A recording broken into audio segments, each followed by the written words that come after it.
Prezados alunos, o tema dessa aulateca, né, que a gente vai ministrar agora, é sobre o renascimento cultural como referência para a compreensão do início da modernidade.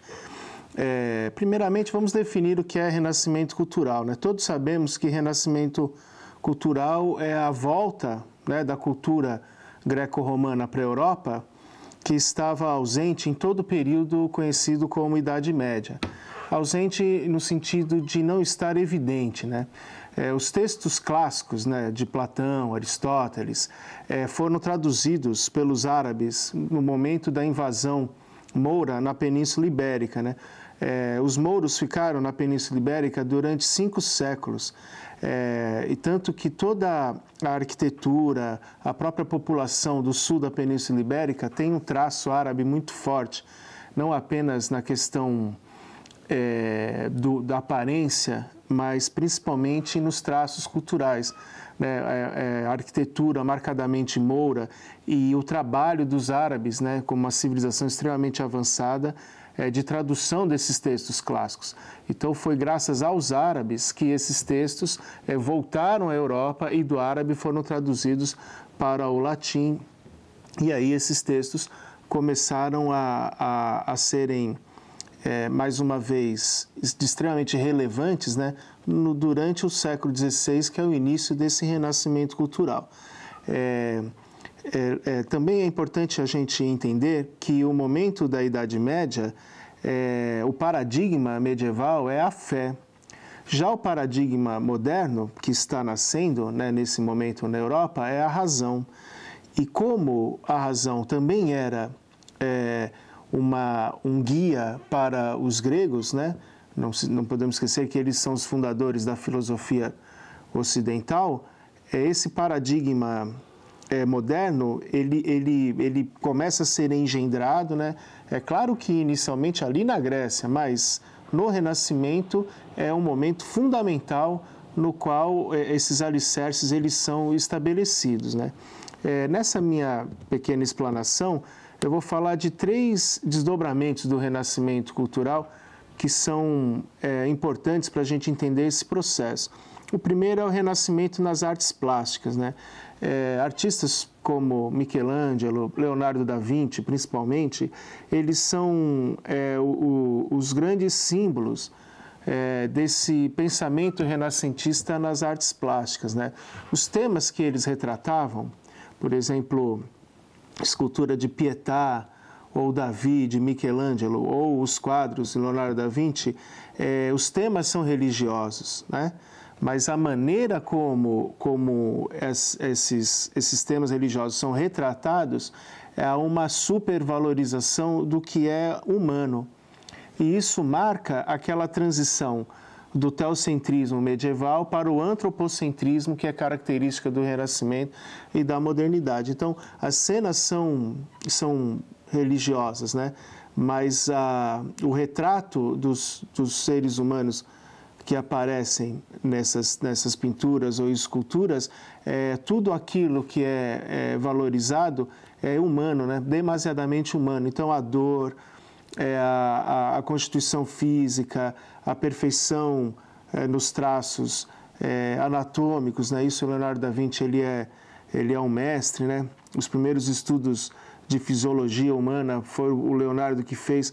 Inclusive ele é o símbolo, o artista símbolo desse renascimento, porque além de ser um artista fenomenal, ele também era um pesquisador, um engenheiro e um grande inventor. Então ele é o retrato desse homem do Renascimento, né? Um homem que está aberto ao conhecimento, né? Aberto ao futuro, aquilo que a modernidade vai trazer para a Europa, né?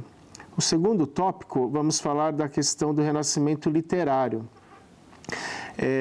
Na literatura temos autores fundamentais, né? Clássicos como Miguel de Cervantes, Boccaccio, né? Miguel de Cervantes com Dom Quixote, Boccaccio com Decameron, e o próprio Lusíadas, né, com Camões, né? Camões escreveu Lusíadas, entre outras obras, mas vamos destacar Shakespeare. Nos seus trabalhos, né, não só como teatro, mas os escritos para teatro e outros, né, outras ações, obras como Sonhos de uma Noite de Verão, como Hamlet, né? Trazem à tona, do ponto de vista literário, essas mazelas humanas, né? Por isso que são obras imortais, né? Porque tem mais de 500 anos, né? Mas as questões humanas, né? Os conflitos, o jogo de interesses, as traições, né? As desventuras que são narradas nas obras de Shakespeare são imortais, né? Porque são mazelas que afligem a humanidade, né? E das obras do Shakespeare, a mais emblemática para entendermos a modernidade é Romeu e Julieta, por causa da questão de, numa história de amor, a sucessão, né? Ou melhor, a superação de um modo de vida baseado no casamento político, né? Como eram os casamentos medievais, né? Todos sabem que os nobres, ao casarem os seus entes, eram alianças políticas e militares, né? Econômicas também.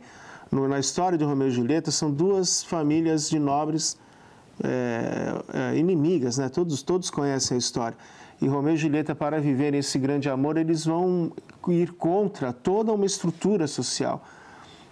E isso, no século XVI, era uma coisa impensável. Então, há algo extremamente revolucionário nesse amor, né?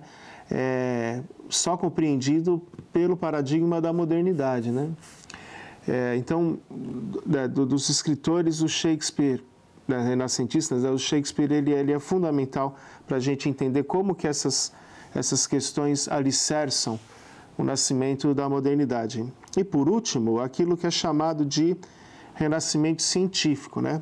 Que é o início da ciência, né? Sabemos que a ciência, como nós conhecemos hoje, ela se estabelece no século XIX, com o objeto de estudo, o método de investigação e o corpo teórico.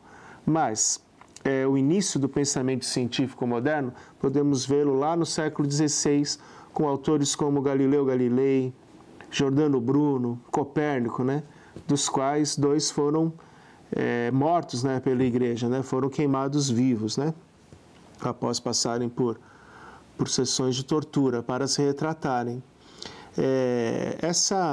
Esse renascimento científico era tão fundamental, né, e tão emblemático nessa transição que representa, né, o fato de defenderem a teoria heliocêntrica, né, a superação de um paradigma, né? Porque quando a Idade Média considerava a Terra o centro, né, do universo, essa crença é um dogma, né? Não há explicação racional, e sim a fé, que é o que caracteriza o mundo medieval.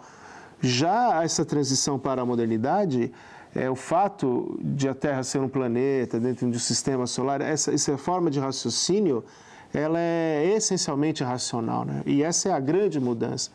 Então, com o renascimento cultural, os alicerces, né, para que a modernidade fosse implantada, nascesse, né, eles foram lançados, né? Por isso que esse momento histórico é fundamental para a compreensão das ciências sociais como um todo, sociologia, antropologia, política, para a história também, e para a gente entender como nasce, né, essa sociedade industrial que a gente vive.